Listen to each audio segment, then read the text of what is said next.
ইতিমধ্যেই পশ্চিমবঙ্গের এসআইয়ের থেকে যাদের নাম ডিলিট হয়েছে এবং যারা ট্রাইব্যুনালে আবেদন করেছেন প্রত্যেকের জন্য একটি গুরুত্বপূর্ণ আপডেট রয়েছে। ইতিমধ্যেই নির্বাচন কমিশনারের তরফ থেকে সেই সমস্ত ভোটারদের কিন্তু হিয়ারিংয়ে ডাকা হচ্ছে এবং হিয়ারিংয়ে ডাকার পর আপনাদেরকে কোন কোন প্রশ্ন করা হচ্ছে, আপনাদের কোন কোন ডকুমেন্টসগুলো হিয়ারিংয়ে চাওয়া হচ্ছে, আজকের এই ভিডিওতে আপনাদেরকে এই বিষয়ে একদম বিস্তারিতভাবে জানিয়ে দেব। তো আশা রাখবো ভিডিওটিতে আপনারা প্রত্যেকেই প্রথম থেকেই শেষ পর্যন্ত সঙ্গে থাকবেন এবং নতুন হয়ে থাকলে চ্যানেলটিকে সাবস্ক্রাইব করে পাশের দেওয়া বেল আইকনটিকেও প্রেস করে অল নোটিফিকেশনটিকে বাজিয়ে দেবেন। দেখুন বন্ধুরা, এসআইআর থেকে প্রচুর লক্ষ লক্ষ ভোটের নাম কিন্তু ডিলিট হয়েছে, কিন্তু অনেকেই ট্রাইব্যুনালে আবেদন করেছেন, অনেকেই আবার ট্রাইব্যুনালে আবেদন করেননি, অনেকেই কী করেছেন ফর্ম নাম্বার 6 কিন্তু ফিল আপ করেছেন। তাদের কথা এখানে আসছে না। যারা ট্রাইব্যুনালে আবেদন করেছেন এবং যাদের এখন হিয়ারিংয়ের নোটিশ আসছে, বিএলওরা আপনার বাড়িতে গিয়ে যদি হিয়ারিংয়ের নোটিশ দিয়ে আসে এবং আপনাদের যদি অনলাইন মারফত হিয়ারিংয়ে ডাকা হয়, সেক্ষেত্রে আপনাদের কোন কোন প্রশ্ন করা হচ্ছে এবং কি কি ডকুমেন্টস চাওয়া হচ্ছে এই বিষয়েই কিন্তু আজকের এই ভিডিওতে আপনাদেরকে জানাবো। তো একটু মনোযোগ সহকারেই আপনাদের কিন্তু এই ভিডিওটি দেখতে হবে।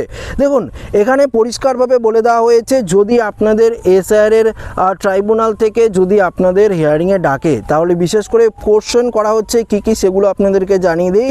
প্রথম কোশ্চেন হচ্ছে আপনার নাম কি, অর্থাৎ আপনার যে নাম সেটা নাম কি এবং আপনি কোথায় থাকেন সেই কোশ্চেন কিন্তু ফার্স্ট আপনাদের করা হচ্ছে। কত বছর ধরে আপনি এখানে বসবাস করছেন এই প্রশ্নও কিন্তু করা হচ্ছে ভোটারদের। পাশাপাশি দেখুন, আপনার পিতা বা মাতার নাম কি সেটিও জিজ্ঞাসা করা হচ্ছে। বিশেষ ক্ষেত্রে আপনি যাকে এসআইআর এর লিস্টে নাম দেখিয়েছেন, ধরুন আপনি বাবাকে দেখিয়েছেন, তো সেক্ষেত্রে আপনার বাবার নাম জিজ্ঞাসা করা হচ্ছে। আপনি ধরুন মাকে দেখিয়েছেন, মার নাম জিজ্ঞাসা করা হচ্ছে। এগুলো কিন্তু জিজ্ঞাসা করা হচ্ছে। আপনার জন্ম কত তারিখ, আপনার ডেট অফ বার্থ সেটিও কিন্তু জিজ্ঞেস করা হচ্ছে। আপনার ভোটারের নথি, অর্থাৎ আপনার যে ভোটার কার্ডটি রয়েছে সেটিও আছে কিনা সেটিও জিজ্ঞাসা করা হচ্ছে।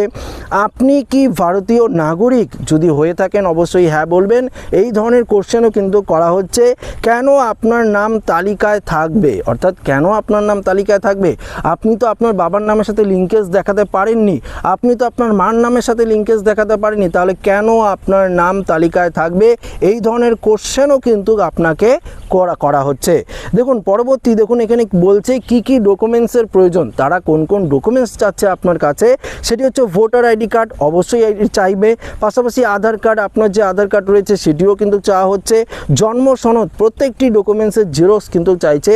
আপনার জন্ম সনদ হিসাবে জন্মের বার্থ সার্টিফিকেট রয়েছে কিনা সেটি চাওয়া হচ্ছে।